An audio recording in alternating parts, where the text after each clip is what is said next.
बात करें मौसम की और आपको बताएं सुरमई बादलों की धुआंधार इनिंग्स। मुल्क के मुख्तलिफ इलाकों में बारिश। लाहौर में जल थल एक हो गया। मीरपुर समेत आजाद कश्मीर में जल तरंग। शहर कायद में भी बूंदाबांदी हुई।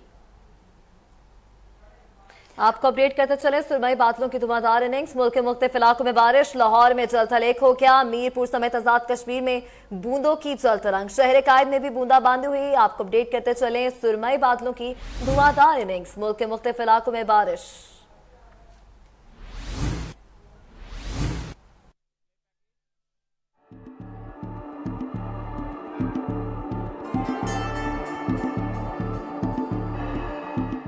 घनघोर घटाओं और सुरमई बादलों के लाहौर में बसेरे।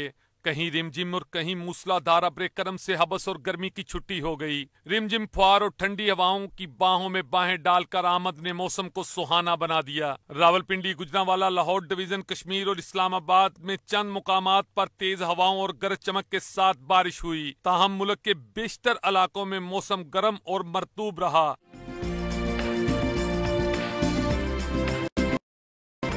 सूरज ने सबसे ज्यादा आग चल्लास में बरसाई, जहां दर्जा हरारत 45 तक पहुंच गया। दादू 44 जबकि सखर, तुर्बत, बकर और शहीद बेनजीराबाद 43 डिग्री सेंटीग्रेड के साथ दूसरे और तीसरे गर्म तरीन मुकाम रहे। महकमा मौसमियात के मुताबिक आइंदा 24 घंटों के दौरान लाहौर, इस्लामाबाद, रावलपिंडी, गुजरांवाला, सरगोदा में कहीं कहीं तेज हवाओं और गरज चमक के साथ बारिश का इम्कान है।